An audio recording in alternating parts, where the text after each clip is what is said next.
Hey, we're back with our new episode. I'm Ezra. No, I'm Matt. So, man, it's good to see you. What's been going on since a week? A week ago, let's see. Well, 5 days of work. And, You were. somewhere. I don't think sitting down, writing down what people said is work.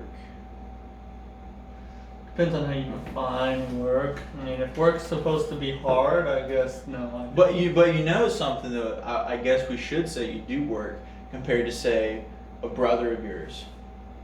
True, yeah. I work compared to like a sloth.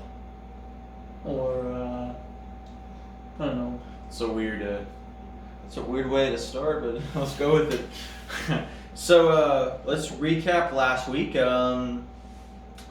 We talked about UFC 1 We did. and the whole Hoist Gracie versus Bill Wallace thing. Gracie controversy is what we'll call it. Yeah, Gracie conspiracy theory, whatever Jesse and Camp said. We talked about your credentials, which A little bit. what's happened since last week? I tested for my green belt in judo. So his first official rank. yeah. Or let's put legit rank. I mean, the other ones are official, but they're officially weak. Is any rank legit? Yes. We won't get into that. We won't You ever, get you, into ever, that today. you ever played Call of Duty? I have played Call of Duty, yeah. What do you get on there after so many points? A high five from your buddy. You have buddies that play like in the. Mine's like mine are like I don't know. virtual What buddies. do you get? Experience? I get virtual buddies. Like Oh. I'm in another town playing, but we can't high five for the thing. I don't know. You get experience. You rank You level up. up. You level So up. you're saying that testing levels you up as a martial artist? You go from level white to level green? Well, in judo, you got to skip a few, you know. Did I? Yeah, we should talk about that in a second. I thought green was next over there. So the way they do it, yeah, because they have like the yellow and orange and stuff is for kids. I think they have blue too. Yeah. But other schools don't do that. Other schools have They have full ranks. and the way they do their testing in general. Well, we can talk about it in a second. Mhm. We're recapping. Yeah. Back on track. Yeah, back on track. So we talked about, of course, you trashed on Claudia's more. I don't trash on Katas. Well, I bring that's- up valid points that make a lot of sense. What you try to do is you'll try to take your valid points and try to deliver it in the most way to make them look like trash, you know. So, like, I want to definitely Just approach honest. something. Yeah. Honest. So everything we say is a matter of our opinion. And it's the truth. We got water today, except he has moonshine coffee.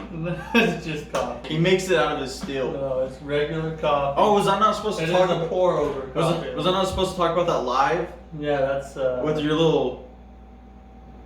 We call it as wire things. Yeah, you told me if I gave you some, you wouldn't tell But anybody. you didn't give me some. So that's wrong. Anyway, so yeah, we talked about that. All right, you know what? That opens up. We can talk about testing. Moving We on. want to go to this. We can talk about testing, Okay. and then let's talk about something wholesome, like your life is. My life. Your life's definitely more wholesome than mine.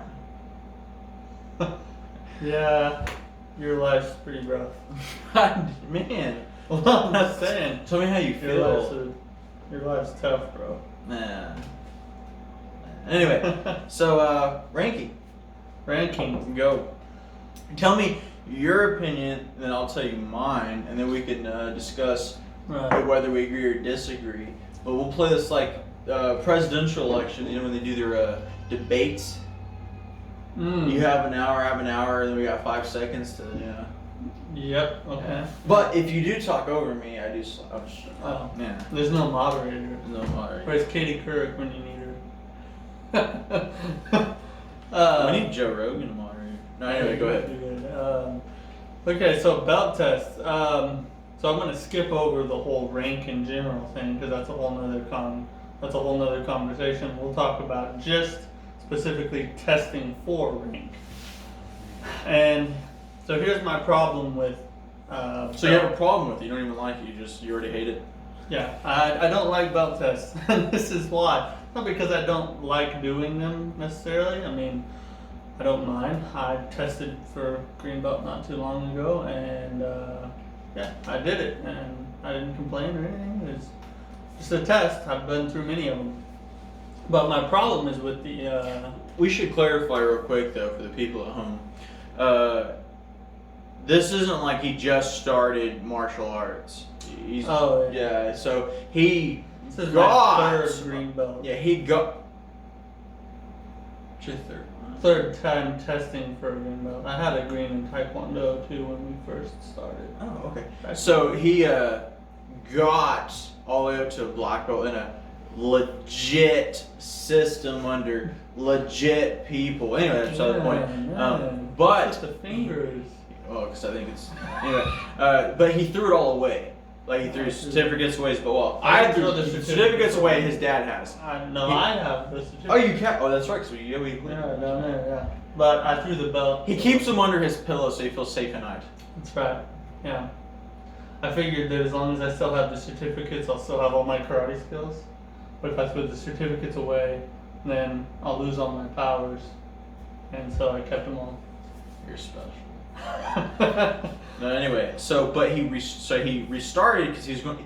His initial plan, well, at least I thought, and I'm hoping he's going this way. His initial plan was to do it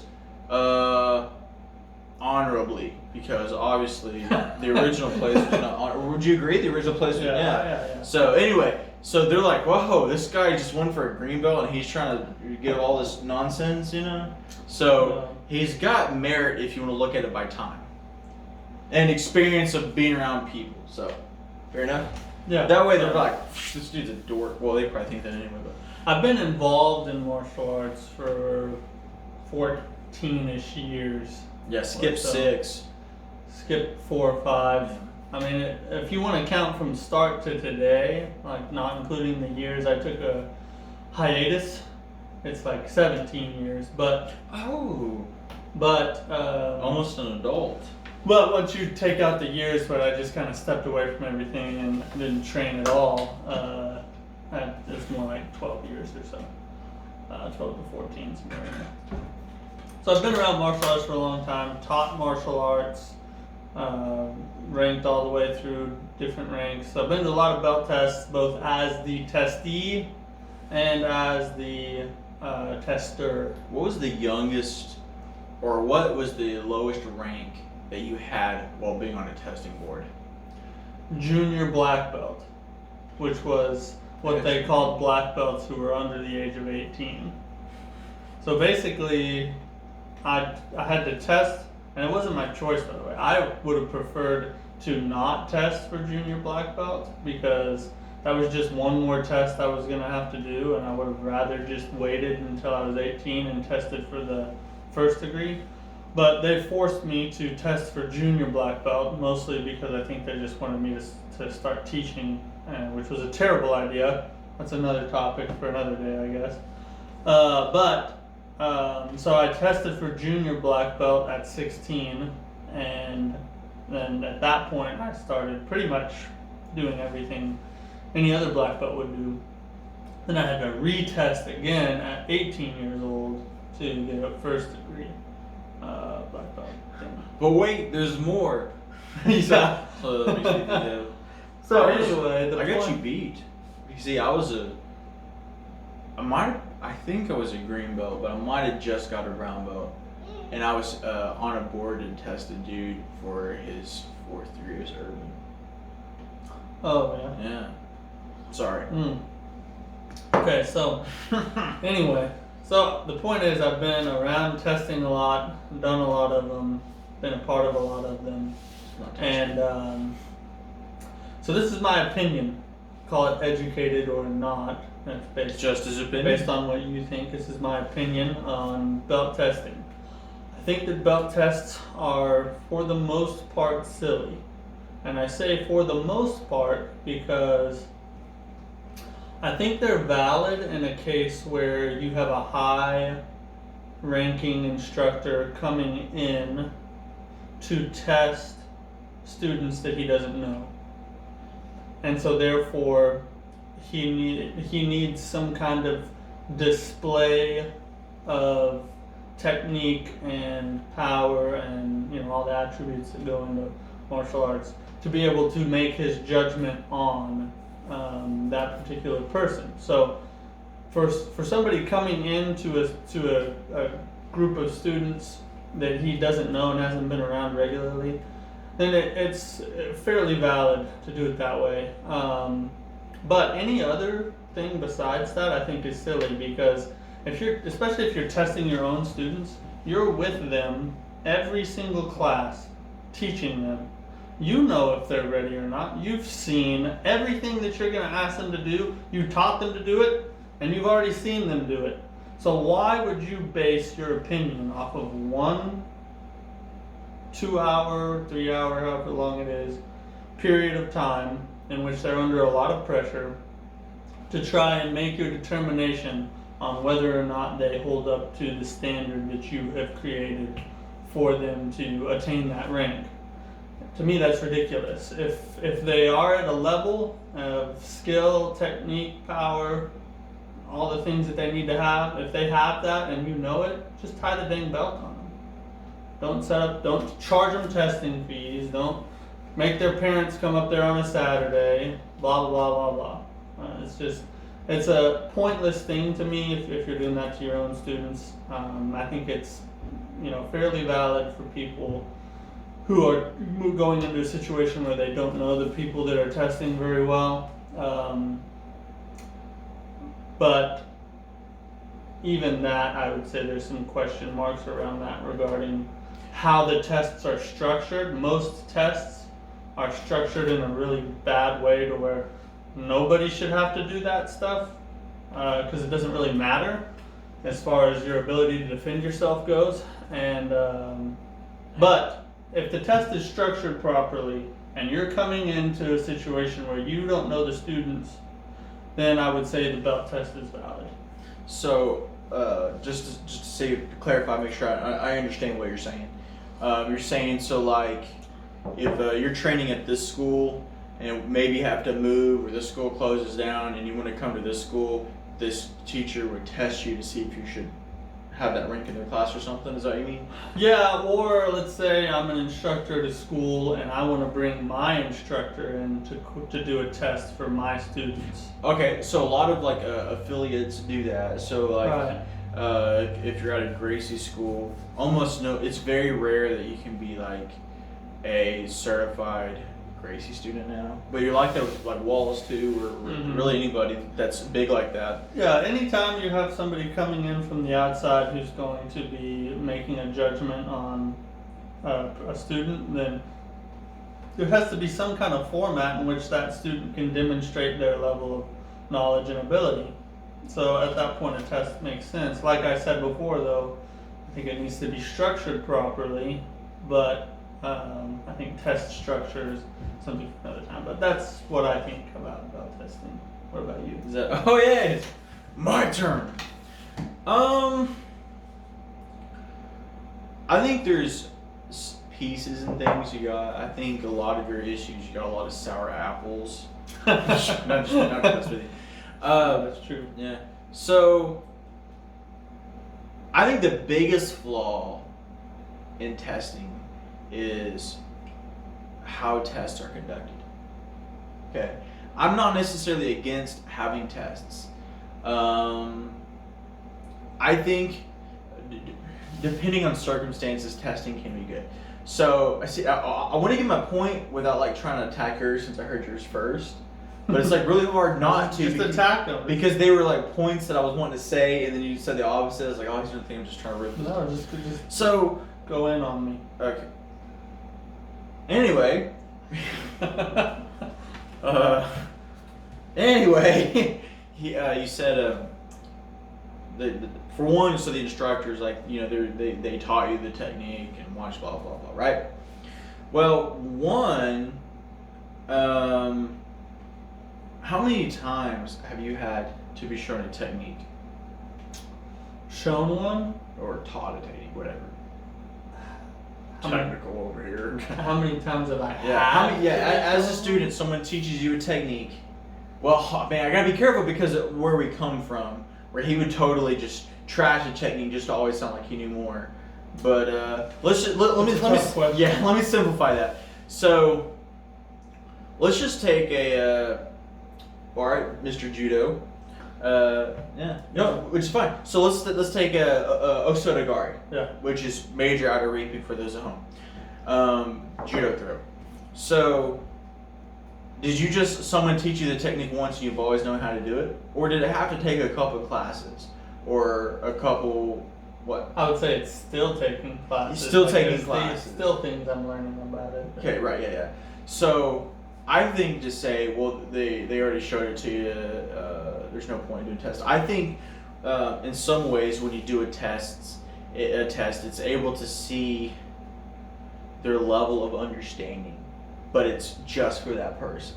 Because in a class setting, even if you have 10, okay, I always tell people private lessons, in my opinion, can be the best way to learn. Because as a teacher, because by the way, I teach too, and I've taught I've taught since I was an orange belt. Okay, when I was an orange belt in another system, which is even farther back. But I've taught since I was 14, I think. So that's almost 12 years. So anyway, if I have 10 students and I'm trying to be fair to my students, that means if I'm divided by 100%, each of those students get 10% of my attention, right? Well, yeah. If you're dividing your time evenly between them, that's 10%. Now I know, and I'm not saying like some people take a little bit longer, so you gotta I'm just saying in a general synopsis, if you split up your time evenly, that'd be like that. Yeah. So if you have 25 students, it's even less of your time. See what I'm saying? Yeah. So you teach a technique, you work his little hang-ups here, you work his little hang-ups here, but trying to just say Osotogari. So yeah, you taught him that technique, but that doesn't mean he's got it like that. It might take time. And that's just one technique, and usually tests are more than just one technique, right? So I would say a test is an opportunity for this, especially if you're curriculized, right? So it's like, okay, this guy's put in time. I know he's at least done whatever lessons a certain amount of times.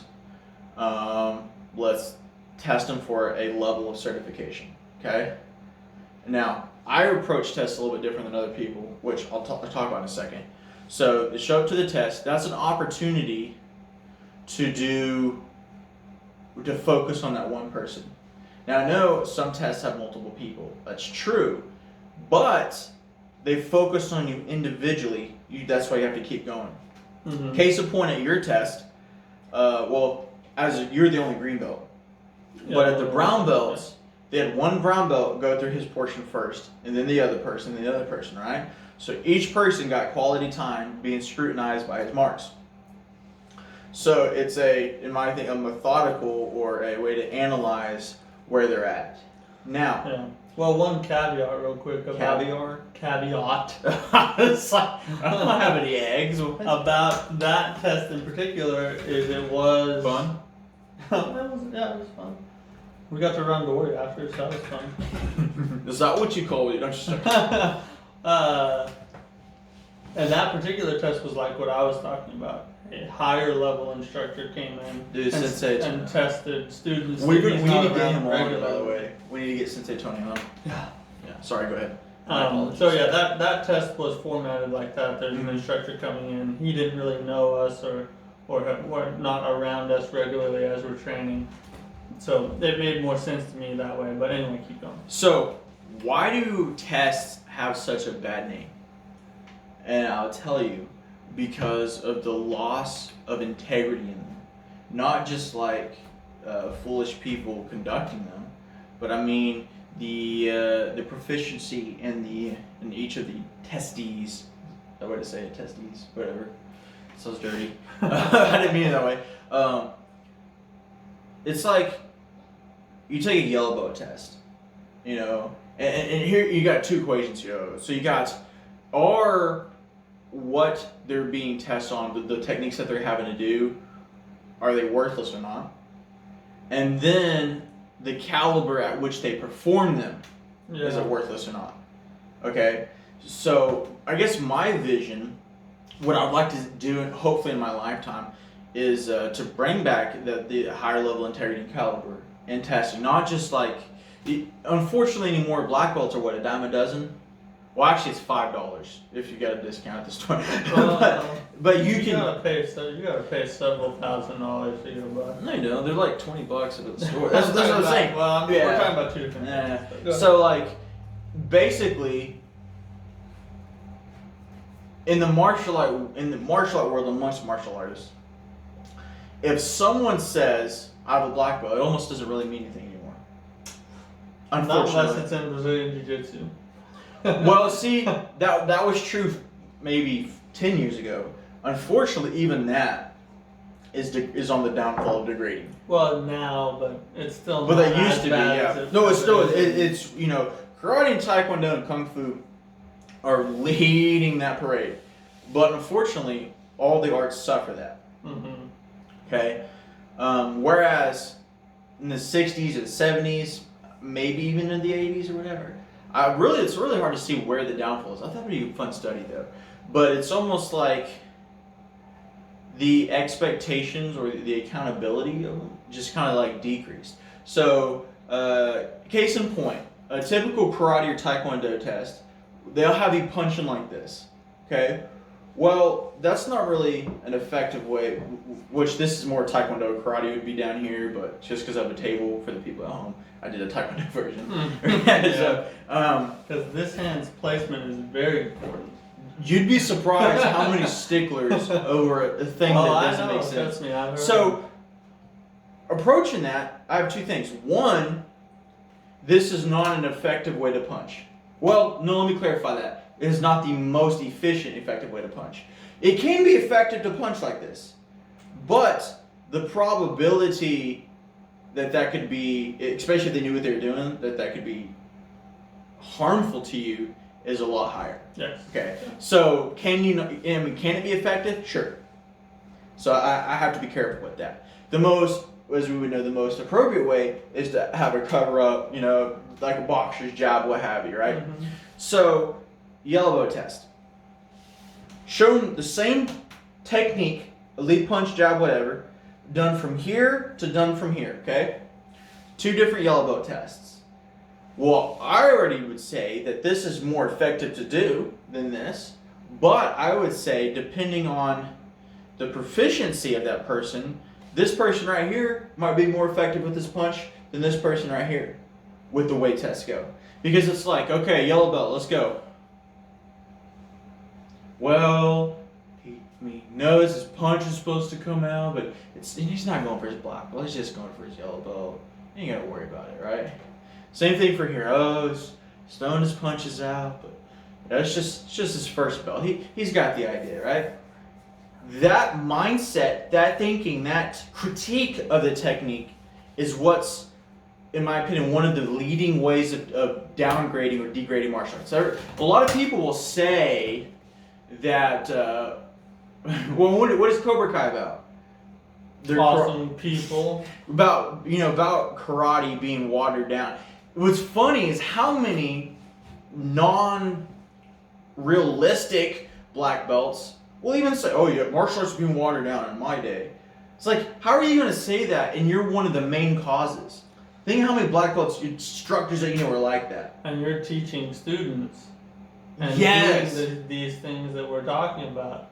You're helping to water down what martial arts complaining about. So, I say this, my yellow belt curriculum that I give my students, which I've taken from the two efficient, in my opinion, efficient training camps. And it always comes down to opinions. Okay? From the Joe Louis, the karate Joe Louis, not the brown bomber, and the Superfoot. Their yellow belt testings, I do, even if I don't call it Superfoot Joe Louis, I have the same material that I teach, both portions, right?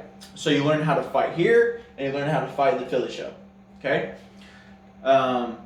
For someone to be available where I'm like, okay, they should be testing, is I'm not having to really correct them on that form that much of the yellow belt stuff, right? And I would want, especially from here on out. Unfortunately, when I was younger, I made mistakes in this, but from here on out, if I test somebody and I pass them for just their very first test, their yellow belt level 1 certification, I want to say that they have the proficiency that they could be able to they could be able to teach that curriculum because they know that so well. And I'm one of those, like, I want to say a lot of black belt people's form, not forms like kata, but form, a person knows their level 1 instruction so well that they look like they have a black belt's form. That's a little far-fetched. That would be like the goal. You know what I'm saying? So it's not like, no, everything's correct, everything's in alignment. I'm no longer having to tell them. Even when they kick, they're able to put their stuff together. They know the material so well, it's not like they're like, oh, what am I supposed to, what am I supposed to do here? You know what I mean? I think that's one of the biggest downfalls in testing, and it gives it that false, like, testings are dumb because of that. You know what I mean? So I think testings are good. I just think that they're done trashy. But that also goes for like belt ranks. I mean, it kind of falls in the same category because you get tested and then you receive the rank for it. You know what I mean? I think when you're in school, well, he was homeschooled, but that's why you're an idiot. I'm joking. Yeah. When you're in school, you had to take tests. Why? They taught you it. How much did you retain from class to class? You know what I mean? I agree, though, that it shouldn't necessarily that you have to pay for your test, depending on how your memberships are. Because you have a lot of people that's like, some places around, they're like $180 a month. Plus testing fees, yeah. Plus insane testing fees. Yeah. And then some people have like crazy requirements, but that's how they stay in business, you know? Mm-hmm. And I understand needing to stay in business, but also injustice is being done to students. So where's your integrity, you know? Also, you have people that's like, well, so-and-so has this kind of issue, whether it's a physical issue or whatever, so they can't necessarily do the techniques right. So, you know, you should be lenient with them. Why? This is where I'm probably more mean than you are. I might be. I'm like, so my thing is, not everybody, this thing is not everybody's going to become a black belt. So why are you trying to make it where everybody can become a black belt? If you don't have the ability to get to a certain level, you don't have the ability to get to a certain level. But that doesn't mean you can't still train in hopes to get as close as you can. Yeah, I don't think, well, for one, you mentioned tests in school. Standardized testing, I think, is a very poor method of education. Standardized testing. Standardized, that's when you take a test in school, it's called standardized testing. I usually just like set by the Yeah, that's, and it really falls back, and I'm actually applying the same logic in education as you do in martial arts, because the two are not separated. In education, you're taking knowledge and trying to impart it to the students that you have. In martial arts, it's the same thing. You're a teacher just like a school teacher is. So, and that touches on a lot of things. Intuitive teaching, all these instructors that show up to class with no idea, no plan of what they're going to teach till they get there, and then they just decide, yeah, we could work on this tonight. And then they just go work on it, or they say the thing like, I'm going to wait and see who shows up because that's going to guide what I need to teach. Yeah. No lesson plan, no curriculum. It'd be like a teacher showing up to school and being like, I don't really know what we're going to work on, but you and you are here, we should work on these things. You know, it's not, if you're a teacher, you need to be a professional teacher, have a curriculum. I would recommend 6 months to a year of stuff that you want to get your students to know.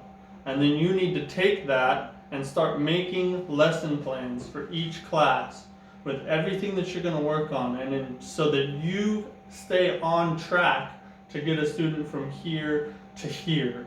That's the professional way to do it. You need to take your class seriously. Stop messing around, just showing up. Do it! Not knowing what the heck you're doing. And listen, I used to do that. That's part of the reason why I'm passionately against it. It's because I did a disservice to a lot of people in the way I taught until later on in my teaching career when I started to learn some of these things. He was a disservice to me when I was little. I was. He was, unfortunately, in the first portion of my teaching career, which was the worst. But now we're at a weird phase because it's like, are you my teacher or am I yours? now it's indistinguishable. But anyway, that's kind of a rabbit trail. You hit an interesting. You hit an interesting thing. We can even break this farther. Let's talk about online training and online testing. So, 10, 15 years, I think it's about 10, in between less than 20 years, but probably more than 10, there is a thing called Gracie University. Okay? When that thing originally launched, everybody trashed it. Mm-hmm. And even some of the families. Yeah, family members, yeah. Fast forward, how many people have their same thing but for their lineage? Andre Galvao, he has his own line. Marcelo Garcia, Hickson, Hoyler. Yeah. Lister's got some. Eddie Bravo, 10th Planet, has an online thing now. And more than that, how many schools that trashed on it had the online membership to learn from? Yeah. Okay? So, what that... Because the thing is, well, you can't learn from a book or a movie. Well, they teach you that in school. Well, Tell that to Bruce Lee. I learned a ton from Bruce Lee. We need to have a Bruce Lee episode. We should talk about Bruce Lee. Listen, so anyway, stupid, man. Stupid. So, but how in public schooling, which he doesn't know, but even homeschool maybe, how much of your information did you have to get from a book? How much information did you get from videos? A lot. The thing in question is, I say wholeheartedly, you can learn from video and books. It's what the content is and how well it's presented. And what you're talking about right now is an area that I believe belt testing is very valid, because if you have people training in an online format that you don't know, and then like Gracie University does, for certain ranks you have to actually fly or go to once you go for black belt for sure. Test. Or no, stripes you can do online, but I think actual physical belts after combatives belts. Right. You have to actually test in person. Yeah, or either at the HQ or at a local academy, like affiliate. Certified training center, CT, whatever. And and those are instances where belt tests are very helpful, because the instructor needs something to examine to be able to make a judgment on whether you are deserving of that rank or not. What's even more interesting, that actually talk about this is weird because we didn't plan to talk about Gracie University. So if you're at a CTC, Certified Training Center, and say Oklahoma has one in Tulsa, but let's say you go to, they have some in Brazil or Mexico or South, wherever. Mm-hmm. All of them are on the same page. If you're doing a Gracie Combatives class here, it'll be the same lesson that you would do here. Mm-hmm. And you could do that lesson online. Yeah. Everything is on the same page all the way around. They follow the same curriculum, they follow the same training schedule, the same training routine, and you have to complete it the same amount of times all the way to be eligible for testing. Yeah. What's even more what I like is to teach it. Not only do you have to score a certain level of proficiency on the test, but you have to go through a kind of instructor's training in itself. Yeah. And the way they train, I really think is, which makes sense to why it prevails like it does. Unfortunately, a lot of traditional teaching and training, whatever in general, believe in keeping students asking questions. And if you remember, our class, or when I say our class, not us teaching, but us learning, the original people above us, like to keep things shadowy and mystical over you, where it's like, why do we do this or why do we do that? Go do it 5,000 times and the answer will come. Hey, I did it 5,000 times, the answer didn't come. Go do it 5,000 more, the answer comes. Yeah. You see, to me that's stupid. Yeah. If you can do all the tapiocas, you should never get hit. The dumbest thing I've ever heard in my life. Did you come up with that? No, I never said Why that. did you never said? You just said that. Where do you get that from? That was from the man himself. We'll leave it at that. Who's the man himself? You know who it is. The head honcho. Well, there's a few. No, there's not. Not in Are you that. Are you talking about Phil Porter? No. Because he didn't even do karate. It's like. No, he didn't. No, he did judo. No, anyway, but you see what I'm saying though? Yes. So I think there's a few things, especially because you got instructors that want to, like that head honcho as you called them. I'd asked you once because we were like finding out about his past. I was like, man, he seems to be passionate about martial arts. Why would he do this? And he was like, and your answer, if you memorize, I don't think he gives a hang. I think what he said. I don't know what that means, but he said he technically doesn't care about martial arts.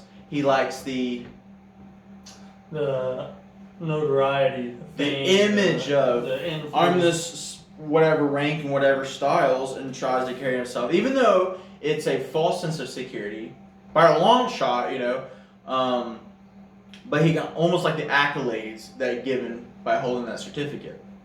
Mm-hmm. Not only is that wrong on those roads, but I think that also degrades the people that actually put work in. Oh yeah. Testing is almost like getting the second placement. It's funny how many people say we live in a society where everybody has to get participation medals, but yet they do things that fall in those same guidelines. Yeah. They'll give a rank out just because the kids trained for a year. Well, at least they did the test. Yeah, or they didn't give up. They didn't give up. They made it to the end of the test. You'd be surprised at how many people, like I talk to, instructors, that have an issue with what we're talking about. Like they would agree with us, and yet they do it. Yeah. And I would actually agree with your assessment of rank and how it should be given out. Will you look into the camera as you say that? He agrees with me. It's a good thing this is recording. I don't believe it. I have to tell your wife. You wouldn't believe it. He agreed.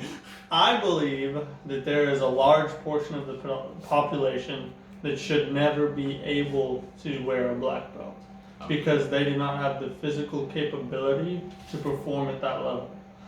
And that's nothing against them. It's not. It shouldn't be a degrading thing to never wear a black belt. Look at this. Just simpler form so we don't sound prejudiced. How many people want to be airplane pilots but can't because of their eyesight? True. Well, Yeah. it's like... Or just drive a car. Yeah. Like you can't have a driver's license if you're below a certain standard of vision. Yeah. And it's the same thing. But that doesn't mean you shouldn't train or can't train. No, and in fact, if you're training to get to black belt, then you're training for the wrong reason anyway. That should be like a perk of your journey. Yeah, I mean it shouldn't be goals. That's a perk of your journey. When I started, my goal was never to get to black belt. I was training to train, and even to this day, I don't.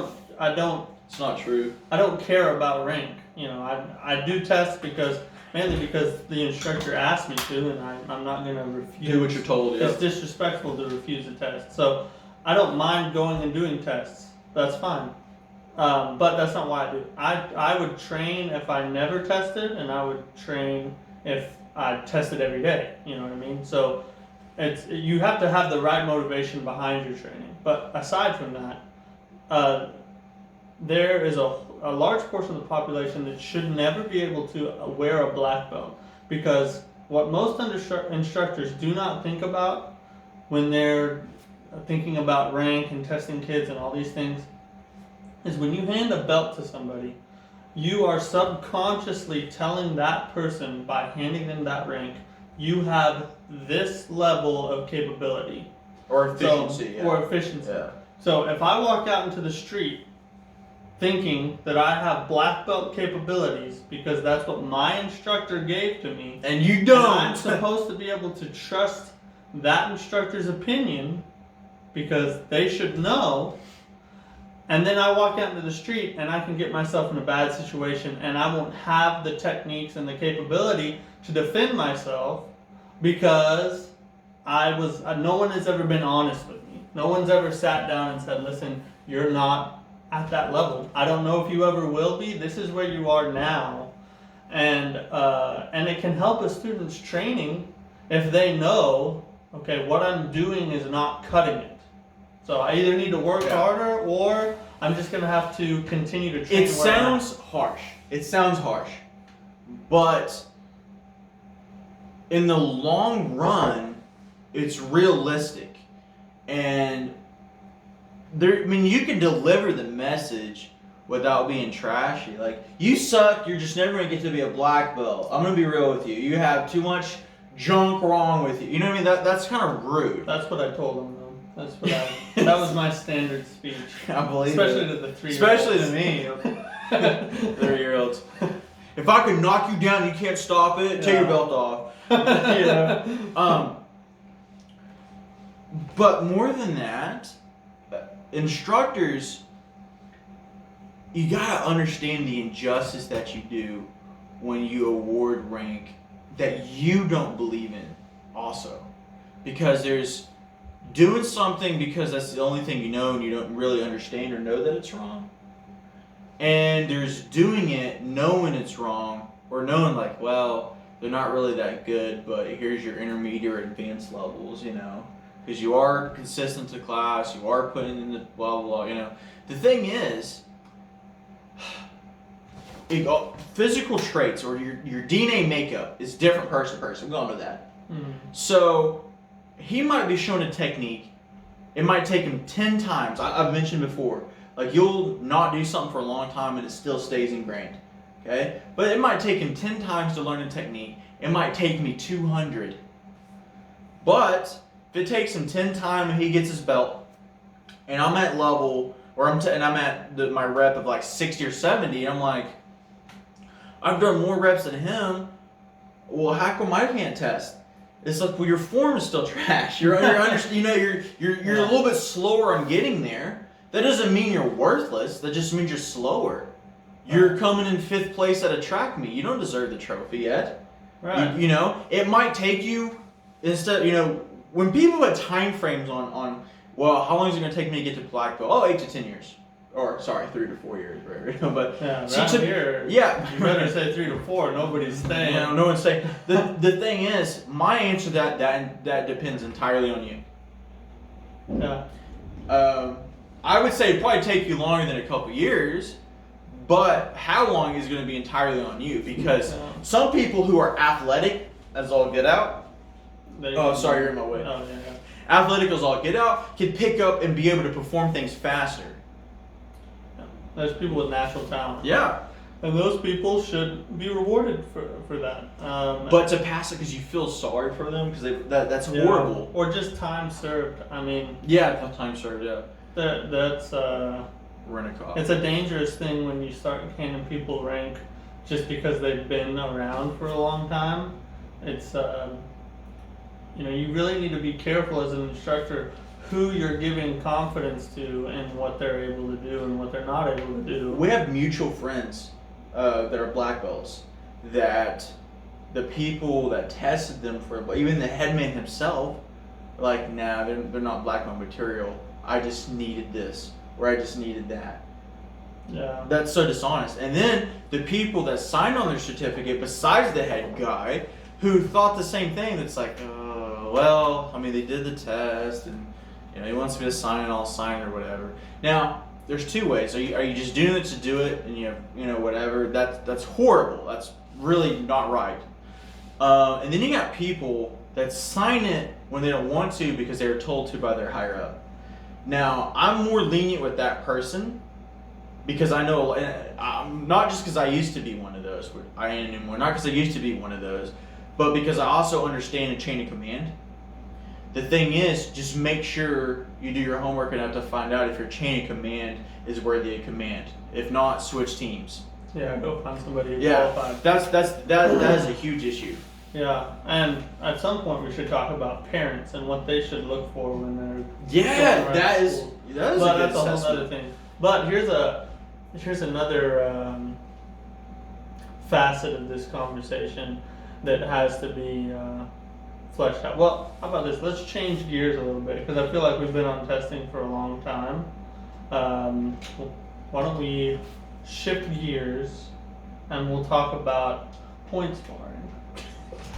Okay. Let's talk about point sparring, bro, because that's another really common thing, especially in the martial arts world.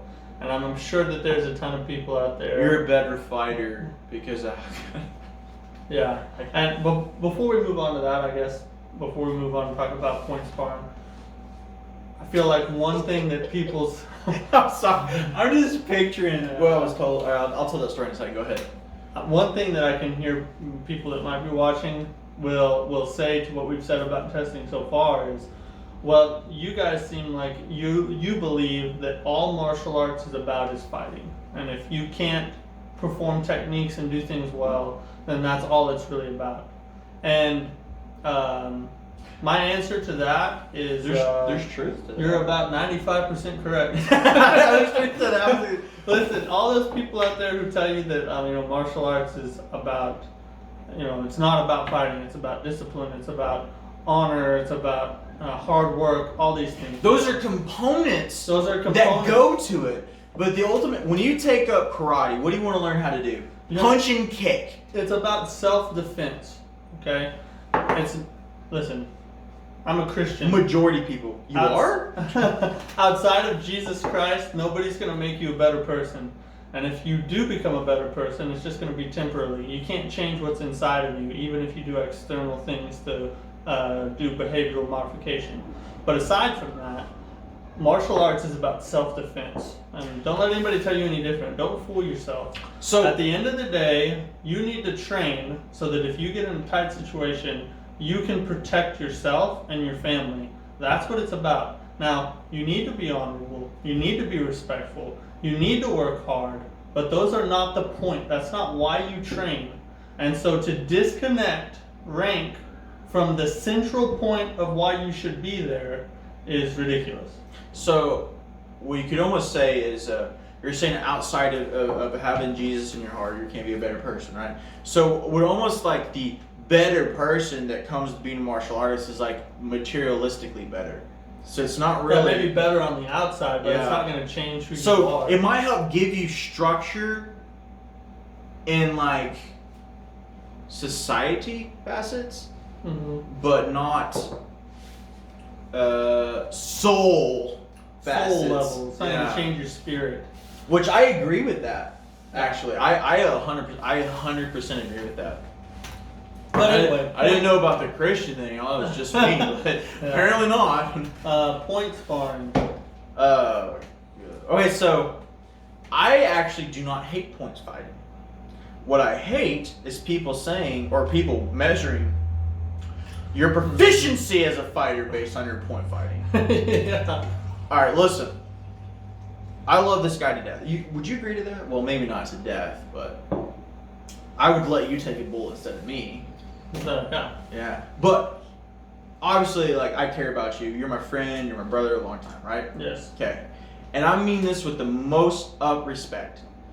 If we fought in point fighting, you'd hit me first. But if I hit you, it would lay you out. Yeah, it would hurt a lot more. It hurt a heck of a lot more. Yeah. Tenfold. Mm-hmm. And I don't mean because I'm better. Look at the size difference of us. Yeah. Like, he's now, no, don't get me wrong. He could hit hard for someone his size. He's only been doing it for 17 years. He's done a few reps. Yeah. But to say that he would be able to destroy me in like, if we're actually like, hey, we're knuckles Yeah. to it, because he could faster than me. Oh, that's actually pretty quick for a big guy. Very good control. Stop it. No, it's ridiculous. Yeah. It's insane. Yeah, the issue with point fighting is this is how point fighting should be understood. It's a sport. And outside of being a sport, it has absolutely no application. Which, by the way, Now, which is my issue with the way judo is now. Judo's No one been teaches the sportalized. art of judo. Even Brazilian Jiu-Jitsu is starting to be. That's why I do sportalized. Gracie Jiu-Jitsu. I know they're the same thing. No, they're not. And But- Judo Jiu-Jitsu. No, so that's a topic for another time. This is an important distinction because what people will say is, of course, point fighting has a real life application. You're punching, you're kicking, and you have to move fast. You have to have technique. There's components You again. have to do combinations. All these things have real life application. And to that, I would say it has no more application than football does. Because football, you move very quickly. You have to train and be very strong. Take the image. There are a lot of components. You have to tackle people. There's a lot of components in football that are a part of fighting as well. But that fighting does not mean that football is training you to defend yourself. Okay, that's not the purpose. Point It's a sport. fighting strategy, though. Point fighting strategy gives you not intellectual things to do. Mhm. Because the ways to score that quick point, you'll see people do the dive bomb punch you or have to whatever. stretch way out there to get it. And it's just to touch his head before he could touch me. Now, I will say this though, and I'm not trying to ride the Wallace train. His method, once he evolved and basically became what he became, his strategy of point fighting that made him successful was the exact same way he fought in kickboxing. Mm-hmm. But that's just because he's a freak of nature, and his system is so advanced for that time. You know what I mean? But he didn't rely on doing that as he relied on using his leg to set up openings. Yeah. The only difference is, does he go here or does he go here? Yeah. There are pieces of point fighting, like one of the most valuable pieces of point fighting is the if it's taught properly. There's a lot of people that don't even know how to teach how to do the sport. They don't know how to teach you how to win a point fight, because you have to fight completely differently to win a point fight than you would if you were doing like a continuous fight or an MMA bout or something. Yeah, like you'd that. be more reserved, if that's a better way, more conservative in a actual, like, say, continuous, or like if you're in just a typical like kickboxing, boxing, sparring mindset, you'd be more conservative with how you attack and defend than in point fighting. Well, and one of the most valuable portions of point fighting is what it teaches you about distance between you and your opponent. Because one of the main portions of how you score is controlling the distance and the timing in which you attack, so that you're attacking at the right distance and the right time to hit them before they can move. Okay, so that is very valuable in fighting in general. Right, but moving forward though with that is what people consider in point fighting. It's like if you threw a round kick to my stomach, and I checked here, I took all of that on the arm, and you're in close enough distance, I could throw a nasty hook right here, but they're like, well, he touched him first, so he got the technique. Yeah. Even though I defended it here. Or even if I'm coming across here and you're throwing a right cross at the same time, if this is coming around this way and I tag you first, I got the point, but that's gonna suck. When that And not in the good way.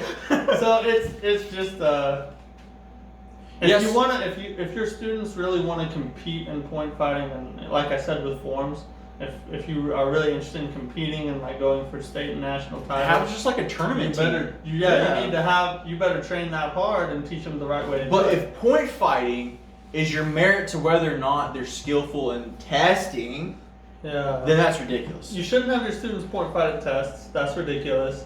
And point fighting should not be your primary sparring method. Now, biggest thing I've had for is that, well, they don't like to get hit. Well, sweetheart, you're in the wrong sport. Yeah. Now, I and say get that. rid of the face contact rule. You better let your students contact the face. Now, I say that, but I want to say something. So you do get hit when you fight. That doesn't necessarily mean that you should devastate them on a daily basis. I think a lot of the reason people don't like to spar is because their techniques are not letting them, they're not able to. Which goes back to what kind of curricula, how well are they tested. A lot of jiu-jitsu schools that are usually highly successful, and a better way to say it, you're not going to roll until you've already been there. For a little bit. Or maybe not until you get a blue belt. Now you do drills. So it's like he might do a Osotogari on me. Then he takes mount control. I do a mount escape, pass the guard, take mount control, take armbar. Okay? A drill. I do the same thing in sparring. Okay? You could do sparring drills to build up their ability. Also, I think that's a big way on judging a person's ability is how they handle sparring situations. For example, basic technique, jab cross, right? Okay, so a sparring drill you could do is, which we were going to do tonight, by the way, this is good for him, a little heads up, is almost like the one steps, but this is more evolved. So I would go jab, cross. He's going to go slip, but with the parry, and then he's going to cross back. So you're having an interaction drill of attack and then a person to defend and then counter. Mm-hmm. So when you do that enough and it becomes fluid, then you're not freaking out when you see something at your face like that, right? It's like, oh! You know what I mean? Yeah. Also, you can get good sparring sessions in without totally demolishing them. But unfortunately a lot of schools try to build rivalry for improvement and rather than technical efficiency. I understand I'm a big guy, and big guys get bad rep, like, oh, well, you're only one because you're bigger. I always hated that. I would like to say I did good because of the effort I put into my technical efficiency. Yeah. Yeah, big guys, as a small person, what I've always said is, it's not your fault you're big. And if you win because of that, even if it is because you're bigger, still a W. Doesn't matter. For all you small people out there, you just better get better. Because most of the time, whoever you're going to be fighting in a real life situation is either going to be about your same size or bigger. A lot of the time, bigger. So quit whining and get better. I got something that intertwines everything. How do you feel about the ridiculous amount of sparring on tests? Case in point, back under the guru.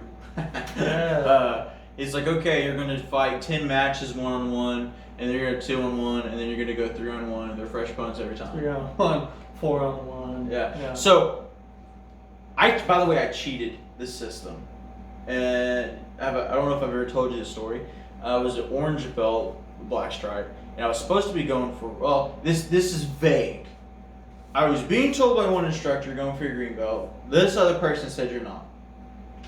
So, and then the head, depending on what day it is, said, hey, be ready to go for a green belt. Or, are you telling people you're going for a green belt? You're not going for a green belt, what are you doing? So he'd like to mess with people like that.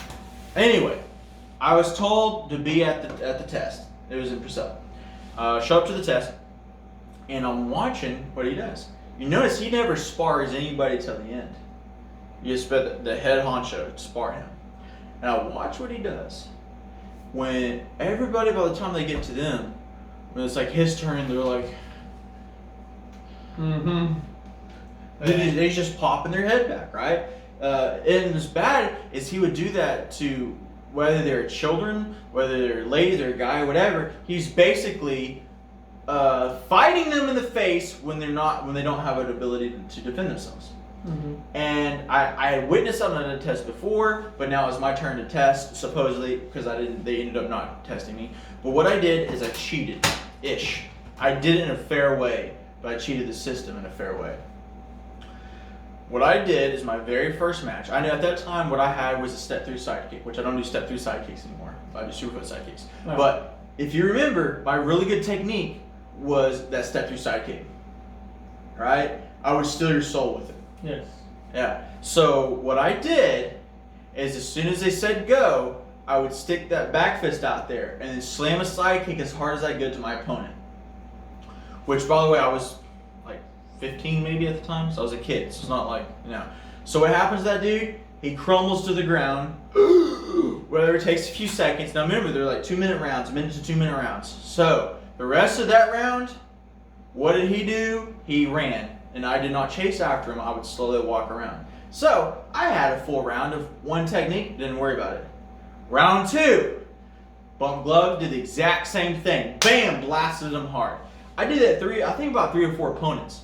Well, everybody that's about to spar watches that. So by the time I hit the 5th or 6th guy, do you know what they did?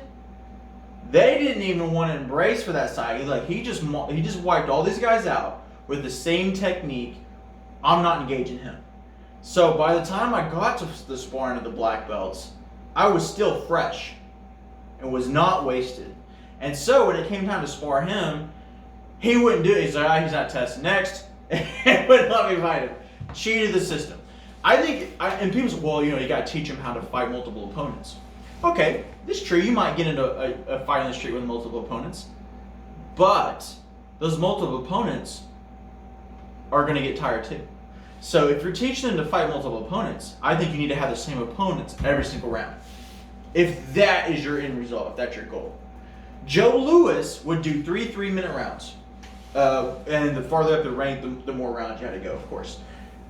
Which would basically be a kickboxing round or a boxing round, 3 3-minute rounds. Okay? But he would do it himself. And then when he got older and he couldn't and he had cancer, he would watch it, but have his top guys do it. Yeah. Yeah, if you're an instructor, you need to spar your students. Unless you're old, then you should have a well-respected student that's been with you for a long time who can do it for you. But you shouldn't have a faulty past where it's like, well, I fought full contact and there's no proof of anything ever. Yeah, but if you're a young instructor or even middle-aged, if you're in your 30s or 40s, old and in fairly good health, and not, when I say fairly good health, if you're not in fairly good health, if that's because you're out of shape and you don't do anything, then there's no excuse for you. But if you're in fairly good health and not too old, then you better be sparring your students or you shouldn't be teaching. Yeah. If you're not crippled or you're not like in your 70s or 80s or whatever. Yeah. Yeah. Because listen. But here's the thing on multiple opponents though. This is what a lot of people don't think about. If you get in a street fight with multiple people that are all against you, okay? Run. Number one, you have a very high chance of losing unless you just far outclass everybody that is against you. Which the odds of that are pretty low, especially with the abilities of people nowadays, unfortunately. Yeah. But the other thing is this. The way, more than like understanding angles and not being in the center of the circle and all that stuff, right? More than that, what's going to keep you alive, potentially, is the ability to hurt them badly. Yeah. Okay? That's what's going to stop, if you can hurt this one badly, then it goes from 4 to 3. If you can hurt that one badly, then it goes to 2, right? So you have to be able to hurt them badly. At a test, when you're having people spar 4 people at the same time, they won't even let you leg That's kick ridiculous. A lot of times. There's no reason. You're taking away their primary weapon.